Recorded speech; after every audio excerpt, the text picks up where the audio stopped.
आज चाहिँ हामी चाहिँ यो भिडियोमा चाहिँ एउटा वेबसाइट कसरी होस्ट गर्ने, एउटा स्ट्याटिक वेबसाइट त्यो चाहिँ कसरी होस्ट गर्ने भन्ने कुरा सिक्छौँ।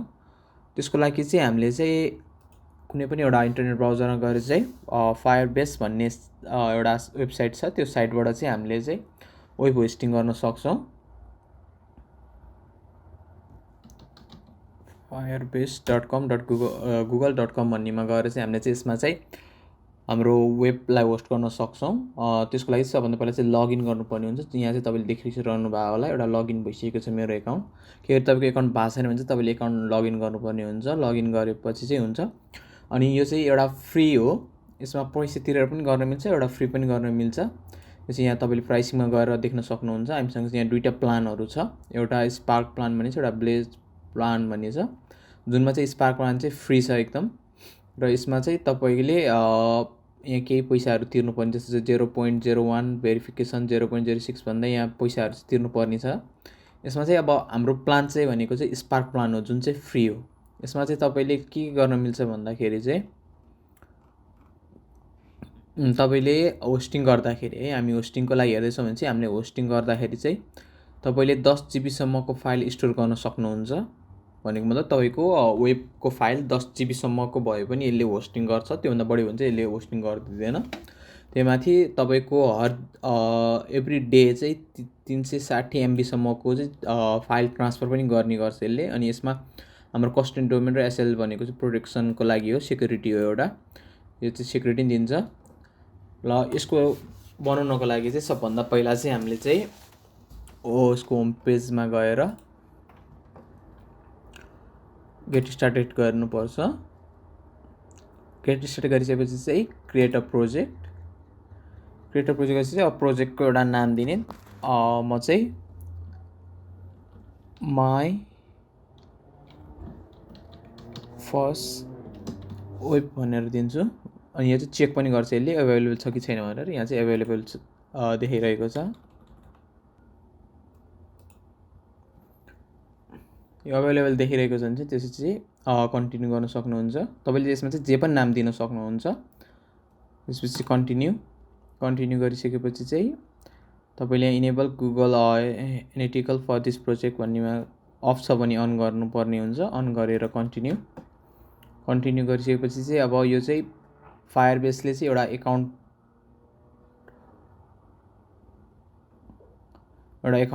चुज गर भनिरहेको छ, जुन चाहिँ अहिले हामी केही पनि गर्दैनौँ। यसलाई चाहिँ डिफल्ट एकाउन्ट फर फायरबेस नै राख्छौँ, हामी क्रिएट गर्दैनौँ, डिफल्ट एकाउन्टै राख्छौँ। किनभने अहिले एकछिनमा कोडिङ गर्नुपर्ने हुन्छ हल्का। कोडिङ चाहिँ यसले जे भनेको छ यसले आफैले एउटा कोडिङ दिन्छ, त्यो कोडिङ चाहिँ कपी पेस्ट गर्नुपर्ने हुन्छ। त्यसमा गएर हामी चाहिँ यही हाम्रै एकाउन्टसँग लिङ्क गराउँछौँ। त्यो अहिले चाहिँ डिफल्ट एकाउन्ट फर फायरबेस गरेर क्रिएट प्रोजेक्ट गर्छौँ। यसले चाहिँ अब हाम्रो प्रोजेक्ट क्रिएट गरिदिइरहेको छ।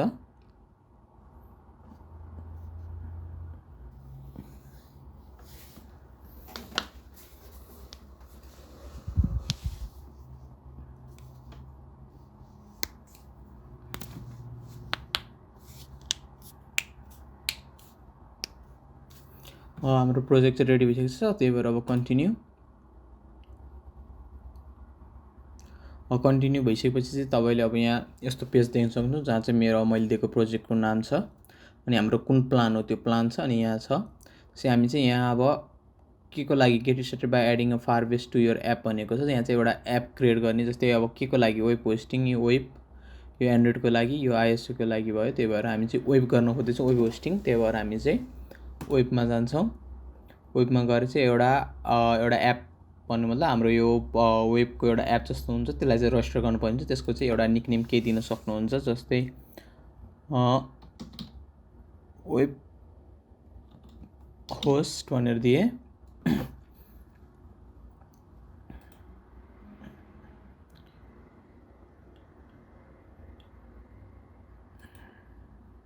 त्यसपछि चाहिँ हामीले चाहिँ फायरबेस होस्टिङलाई सेटअप पनि गर्नुपर्ने हुन्छ, त्यो चाहिँ हामी पछि गर्छौँ। त्यही भएर अहिले चाहिँ यसलाई क्लिक नगरिकन रजिस्टर एप गर्छौँ।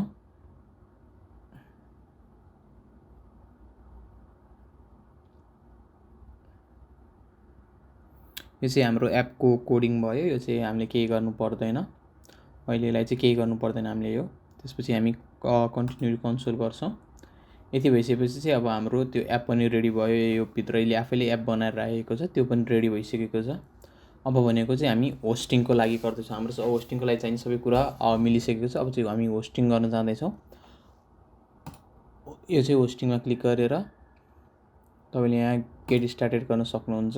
यो गरिसकेपछि चाहिँ अब यहाँ चाहिँ हामीलाई यसले इन्स्टल गर्न सिकाएर चाहिँ फायरबेसलाई कसरी कम्प्युटर इन्स्टल गर्ने, त्यसपछि त्यसलाई अब इन्स्टलाइज कसरी गर्ने, त्यो प्रोजेक्ट हामीले अघि बनाएको प्रोजेक्टलाई इन्स्टलाइज गर्ने कसरी गर्ने, र त्यो हाम्रो वेबलाई चाहिँ कसरी होस्टिङ गर्ने, डिप्लोय गर्ने भन्ने चाहिँ यहाँ छ। यसको लागि चाहिँ तपाईँले चाहिँ तपाईँसँग एउटा चाहिँ सफ्टवेयर चाहिँ पहिला इन्स्टल गर्नुपर्ने हुन्छ। त्यो सफ्टवेयरको नाम चाहिँ नोड.js हो।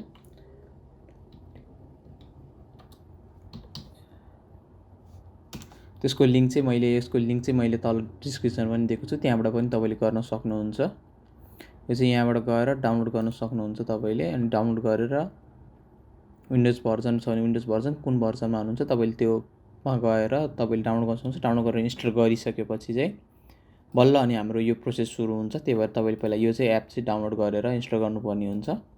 त्यो भइसकेपछि यति भइसकेपछि चाहिँ तपाईँले हाम्रो CMD कमान्ड प्रम्प्ट खोल्न सक्नुहुन्छ। अब चाहिँ हामीले चाहिँ गर्ने भनेको चाहिँ के भन्दाखेरि यो कोडलाई कपी अनि यहाँ ल्याएर पेस्ट मात्रै गर्ने हो। किन भन्दाखेरि हामीले यो कोडिङलाई टाइप गरिरहनु पर्दैन, यहाँ कपी गर्न अप्सन पनि दिएको छ है। अब चाहिँ पहिला चाहिँ हामीले फायरबेस इन्स्टल गर्नुपर्ने हुन्छ हाम्रो कम्प्युटर। त्यही भएर यो चाहिँ फायरबेस इन्स्टल गर्नको लागि कोडिङ दिएको हो। तपाईँले चाहिँ त्यो सफ्टवेयर इन्स्टल गर्नु भएको छैन भने चाहिँ यो कोडिङले काम गर्दैन। त्यही भएर पहिला सफ्टवेयर इन्स्टल गर्नुहुन्छ। मेरो चाहिँ अलरेडी इन्स्टल गरिसकेको भएर मैले इन्स्टल गरिरहनु परेको छैन।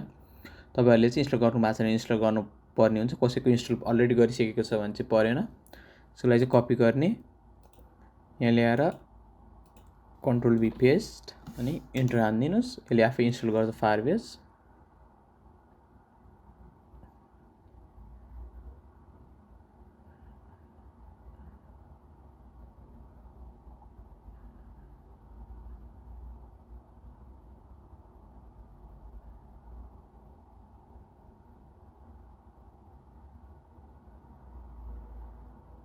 अब चाहिँ फायरबेस इन्स्टल भइसकेको छ।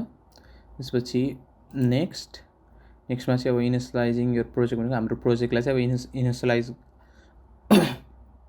हाम्रो प्रोजेक्टलाई अब चलाउनु पर्ने हुन्छ। त्यही भएर फर्स्ट चाहिँ अघिको लगइन भन्नुभयो, अघि हामीले एउटा आइडी लगइन गर्नुपर्छ भन्नुभएको थियो, त्यो लगइनको लागि हो यो चाहिँ। कपी, यो चाहिँ तपाईँले स्टेप बाई स्टेप गर्दै जानुपर्ने हुन्छ। कपी पेस्ट लगइन, यसो गरेपछि तपाईँलाई यहाँ अब एउटा सोधिरहेको छ, allow Firebase to collect CLI uses and error reporting information भनेको छ। यसमा तपाईँले वाइ थिचेर यस गरेर इन्टर गर्न सक्नुहुन्छ। यसो गर्ने बित्तिकै तपाईँको चाहिँ यसरी यहाँ त्यसले सिधै डाइरेक्ट क्रोममा गएर तपाईँको यो आइडीलाई देखाउँछ, जुन चाहिँ फेसबुक जुन तपाईँको जिमेलमा कनेक्ट गर्नको लागि हो। तपाईँले यसमा गएर क्लिक गरेर चाहिँ आइडीलाई कनेक्ट गर्नुपर्ने हुन्छ। यो अलाउ गरिदिनुहोस्। अलाउ गरिसकेपछि चाहिँ यो फायरबेस चाहिँ तपाईँको आइडीसँग लगइन भइसकेको छ।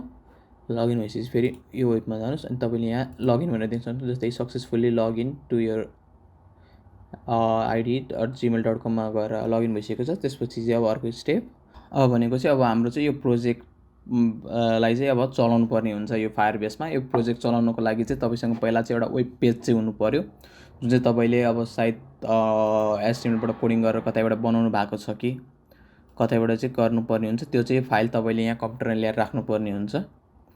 जस्तै इक्जाम्पलको लागि चाहिँ हामी एउटा ड्राइभमा गएर एउटा फोल्डर खोल्छौँ। फोल्डरको नाम माई वेब दिन्छौँ। यो फोल्डरभित्र चाहिँ तपाईँले अब आफ्नो कुनै एउटा वेब पेजको फाइल, जस्तो तपाईँले कुनै HTML कोडिङ गर्नुभएको छ HTML कोडिङ या CSS को कोडिङ गर्नुभएको छ CSR को कोडिङ गरेर ल्याएर राख्न सक्नुहुन्छ। अब हामीले चाहिँ मैले चाहिँ केही कोडिङ गरेको छैन, त्यही भएर इक्जाम्पलको लागि चाहिँ म चाहिँ एउटा कुनै पनि एउटा साइट तान्छु, कुनै पनि एउटा कोडिङ तान्छु जुन चाहिँ तपाईँले यो W3 स्कुलमा गएर पनि लिन सक्नुहुन्छ। W3 स्कुलमा गएर चाहिँ म एउटा टेम्प्लेट तान्छु।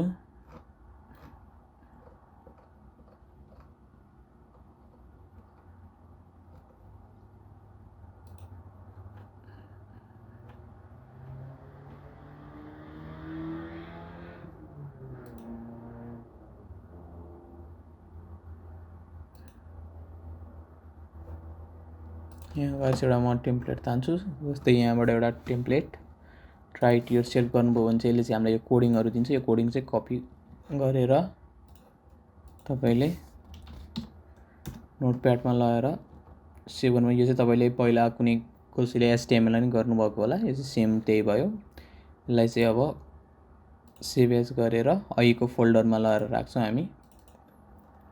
अघिको फोल्डरमै वेब पनि यहाँ छ, यहाँ लगाएर चाहिँ यो फाइललाई चाहिँ, किनभने वेबको फाइल जहिले .html मा पाउनुहुन्छ, त्यही भएर .html लेखेर गर्छौँ। त्यसको लागि चाहिँ इन्डेक्स भनेर नाम राख्नुहोस्, किनभने इन्डेक्स राख्नुभयो भने चाहिँ एकदम सजिलो हुन्छ।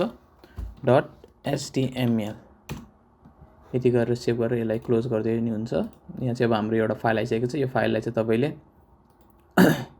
चेक गर्न सक्नुहुन्छ चल्छ कि चल्दैन क्रोममा खोलेर। यो चाहिँ अहिले यस्तो देखाइरहेको छ, यो एउटा वेब पेज। यो चाहिँ हाम्रो इन्टरनेट नभएको बेला नि खोलिने खालको माई वेबबाट खोलिएको पेज भयो। यति भइसकेपछि चाहिँ तपाईँको यो इन्डेक्स भन्ने कहाँ छ लोकेसन, तपाईँले यहाँबाट यहाँ क्लिक गर्नु भने यो दिन्छ डी ड्राइभभित्र माई वेब भन्ने फोल्डरभित्र यो छ भने चाहिँ यसलाई चाहिँ कपी गर्नुहोस्। कपी गरिसकेपछि अब तपाईँले यसमा चाहिँ तपाईँले कुन ठाउँमा छ भने लोकेसन दिनुपर्ने हुन्छ। तर यो चाहिँ हामीलाई सिडी भन्दा नि डी, यसो गरेर हामी सी ड्राइभबाट सिधै डी ड्राइभमा गयौँ। डी ड्राइभभित्र गएर कुन फाइलभित्र छ त सिडी थिचेर अघिको कपी गरेकोलाई पेस्ट गरिदिनुहोस्। डीभित्र माई वेब भन्नेमा छ भने चाहिँ यहाँ गएपछि चाहिँ बल्ल चाहिँ हामीले प्रोजेक्ट इन्स्टलाइज गर्ने, किन भन्दा त्यो प्रोजेक्ट चाहिँ तपाईँले यो फोल्डरभित्र लगाएर इन्स्टल गर्ने हो, अघिको हामीले क्रिएट गरेको प्रोजेक्ट। त्यो भएको कारणले हो। अब चाहिँ यहाँबाट तपाईँले यो कोड कपी गर्न सक्नुहुन्छ। यो कोड कपी गरेर चाहिँ अब यहाँ पेस्ट गर्ने अनि इन्टर गर्ने। इन्टर गरेपछि are you ready to proceed रे, यस। यसले चाहिँ हाम्रो जस्तै यहाँ देख्नुहुन्छ फायरबेस भनेर यो इन्स्टलाइज त्यो चाहिँ फायरबेसको हाम्रो प्रोजेक्ट चाहिँ त्यो फोल्डरमा लगाएर इन्स्टल गरिसकेको छ। यस गर्ने, यस गरिसकेपछि चाहिँ अब हामी के गर्न लाग्छौँ, तपाईँले चाहिँ यहाँ धेरै अप्सन देख्नुहुन्छ। तपाईँलाई के अप्सन चाहिन्छ भने त्यो चुज गर्न सक्नुहुन्छ। तर हामी चाहिँ अहिले होस्टिङको लागि मात्रै हेरिरहेको छौँ भनेर हामी चाहिँ होस्टिङमा गएर स्पेस थिचेर सिलेक्ट गर्छौँ अनि इन्टर गरेर हामी जान्छौँ। अब यहाँ चाहिँ हामीलाई सोधिरहेको छ option project create, use existing project भनेको छ, अर्को क्रिएट भनेको छ, यहाँ अरू हुन्छ। हामी चाहिँ अलरेडी प्रोजेक्ट बनाइसकेको छौँ, त्यही भएर हामी चाहिँ युज एक्जिस्टिङ प्रोजेक्ट गरेर यसमा गएर इन्टर गर्छौँ।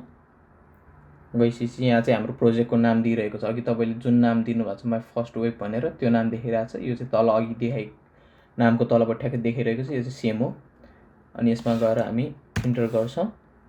इन्टर गरेपछि चाहिँ यहाँ भनेको छ what do you want to use as your public directory भनेको त्यो फोल्डरभित्र लगेर चाहिँ कुनै एउटा फोल्डर क्रिएट गर्न लागेको छ, त्यो फोल्डरको नाम चाहिँ के दिन चाहनुहुन्छ भनेर भनेको छ। तपाईँले यहाँ जे नाम पनि दिन सक्नुहुन्छ, जस्तै वेब भनेर पनि दिन सक्नुहुन्छ। जे लेखेर पनि गरेर इन्टर गर्नुभयो भने चाहिँ तपाईँको यो फोल्डरभित्र गएर चाहिँ यहाँ चाहिँ एउटा फोल्डर क्रिएट गरिदिन्छ। यो चाहिँ फायरबेस, अघिको फायरबेस इन्स्टल गरेको भएको भएर हो। अब यहाँ चाहिँ तपाईँले जे नाम दिनुभयो त्यो नामको फोल्डर क्रिएट गर्छ। जस्तै इक्जाम्पलको लागि मैले वेबसाइट भनेर राखेर इन्टर गरेँ। त्यसो गरेपछि चाहिँ तपाईँले यहाँ अब क्रिएट भइसकेको रहन्छ। यहाँ सायद यस गरेपछि हुन्छ होला, यस गर्छ अनि नो गर्ने। अब चाहिँ यति गरेपछि चाहिँ फायरबेस इन्स्टलेसन कम्प्लिट भयो अरे। यहाँ चाहिँ फोल्डर क्रिएट हुनुपर्छ हाम्रो यहाँ अहिले अघि जे टाइप गरेको छ त्यसकैमा फोल्डर भयो। अब चाहिँ के गर्ने भन्दाखेरि यसलाई यो फोल्डर हाम्रो वेबसाइटलाई चाहिँ यो फोल्डर, यो अघिको वेब पेजलाई चाहिँ यो फोल्डरभित्र लगाएर चाहिँ तपाईँले राखिदिनु पर्ने हुन्छ सायद। अनि राखेर यसलाई replace the file in destination गरिदिनुहोस्। यति भइसकेपछि चाहिँ हाम्रो वेबसाइटमा गएर हाम्रो वेब पेज बसिसकेको छ। अब यसपछि भनेको नेक्स्ट भनेको डिप्लोय द फायरबेस होस्टिङ भनेको छ। यो चाहिँ डिप्लोय गर्ने, अब हाम्रो त्यो वेब पेजलाई चाहिँ लगाएर सर्भरमा लगाएर राख्नेवाला प्रोसेस हो यो। यसमा चाहिँ पेस्ट गर्ने अनि इन्टर गर्ने। यो गरिसकेपछि चाहिँ अब वेब पेजलाई चाहिँ लगाएर सर्भरमा लगाएर सेभ गरेर राखिदिन्छ। त्यसपछि चाहिँ हामीले जहाँबाट पनि त्यसलाई एक्सेस गर्न सक्छौँ।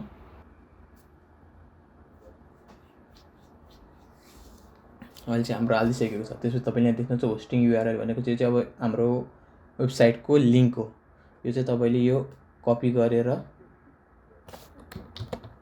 यो सेम लिङ्क तपाईँले जहाँबाट पनि जुन ठाउँमाबाट जुन मोबाइलबाट या कुनै कम्प्युटरबाट या कुनै कतैबाट इन्टरनेट भएको ठाउँबाट गएर गर्नुभयो भने चाहिँ अघि हामीले जुन वेबसाइट खोलेको छौँ त्यो वेबसाइट चाहिँ देखाउँछ। जस्तै अघिको हाम्रो यो वेबसाइट अब चाहिँ इन्टरनेटमा गएर बसिएको छ, इन्टरनेटबाट होस्टिङ भएको छ। हाम्रो आजको भिडियोको मेन काम भनेको चाहिँ यही हो, जुन चाहिँ होस्टिङ थियो, होस्टिङ भइसकेको छ। अब यो चाहिँ एउटा फ्री होस्टिङ, स्ट्याटिक होस्टिङ भयो। यसलाई चाहिँ तपाईँले आफ्नो डोमेन नेममा पनि इन्स्टल गर्न सक्नुहुन्छ। भनेको आफ्नो डोमेनको नेम हालेर पनि सेम यही पेज अनि बनाउन सक्नुहुन्छ। जुन चाहिँ अब डोमेन लिनको लागि चाहिँ हामीले मैले पहिला भिडियो बनाएको छु, त्यो भिडियो हेर्नु भने चाहिँ तपाईँले डोमेन क्रिएट गर्न सक्नुहुन्छ। त्यो डोमेनमा लगेर चाहिँ अब यो वेबसाइट राख्न पनि सक्नुहुन्छ। त्यो चाहिँ हामी अर्को भिडियोमा सिक्छौँ। यो भिडियोको लागि चाहिँ हामी यति सिक्छौँ, जुन चाहिँ होस्टिङ हो यो। के गरी तपाईँले यो चाहिँ इक्जाम्पलको लागि भनेर राखेको छ, तर तपाईँले यही प्रोसेस गर्दा त्यस्तै राख्नुभयो, पछि चेन्ज गर्नु मन लाग्यो, तपाईँको यो वेबसाइटलाई चाहिँ चेन्ज गर्नु मन लाग्यो भने चाहिँ तपाईँले चेन्ज गर्नको लागि चाहिँ के गर्नुपर्ने हुन्छ भन्दाखेरि तपाईँको जुन एउटा फाइल छ, अब नयाँ फाइल तपाईँले क्रिएट गर्नुभएको नयाँ फाइललाई चाहिँ तपाईँले जस्तै इक्जाम्पलको लागि हामीले एउटा कुनै नयाँ फाइल बनायौँ, तपाईँले कतैबाट ल्याउनु भयो या बनाउनु भयो भने जस्तै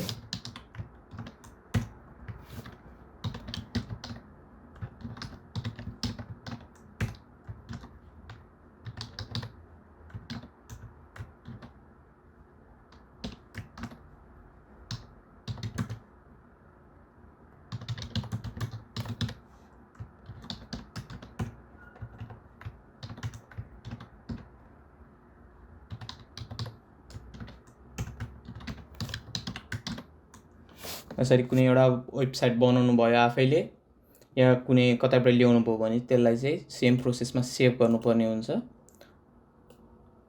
सेम प्रोसेसमा index.html भनेर सेभ गर्नुपर्ने हुन्छ। सेभ गर्दा चाहिँ अब चाहिँ अघि चाहिँ हामीले सिधै यो माई वेब भन्ने फोल्डरमा सेभ गरेको थियौँ।